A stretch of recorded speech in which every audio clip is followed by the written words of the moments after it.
Well, Kanye recently announced that he bootlegs OnlyFans videos on Reddit, and you had a big problem with that. I wasn't a fan of that. Yeah.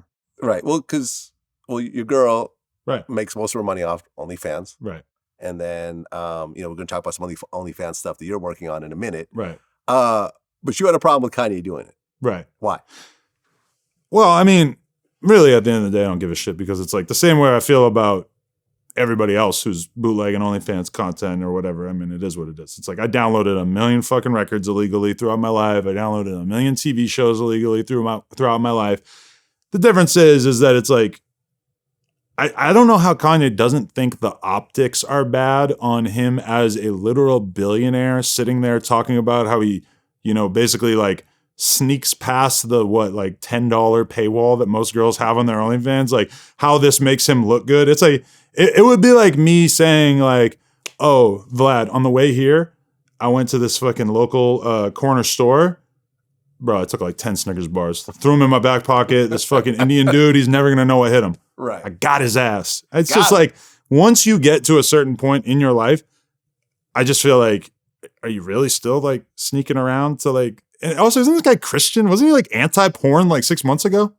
Why is nobody talking about that? He's never been anti-porn. I think he was. He was super anti-porn he because even said he watches porn like on Jimmy Kimmel. But then when he did his whole Christian thing after that, because that was like the era of him doing records with Lil Pump and all that stuff. That's when he was. I remember the guy from Vixen telling me about Kanye coming into the office and telling all the just talking to all the employees who are like sitting at their computers doing graphic design or whatever at Vixen.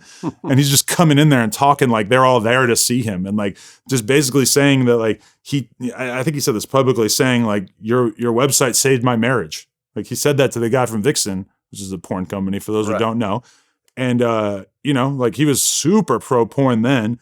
And then it felt like he started to do this Christian thing to such an extent that, I mean, wasn't it like the employees weren't supposed to have premarital sex at Yeezy? Right. Which is insane. And obviously, like, if anyone took that seriously, it would be a huge lawsuit. And, now he's talking about like stealing OnlyFans girls' content. It's like, if there's anything that you're going to spend your money on, you'd think that he would see reason to spend a little bit of money on these girls. Like, do we respect the guy who sits in the back of the strip club and doesn't tip any of the girls or throw any money? I mean, that's Kanye right there. That's cool. Like, he's the guy in the back of the strip club. I've got those friends. I used to be that guy. Yeah. I used to be that guy where I go to the strip club, I pay my entry fee, I get one drink, and I don't fucking spend $1 for the rest of the night for sure. But I mean, once you're a billionaire, it's such a weird thing for him to like think that that's like a brag. To me, that's not a brag.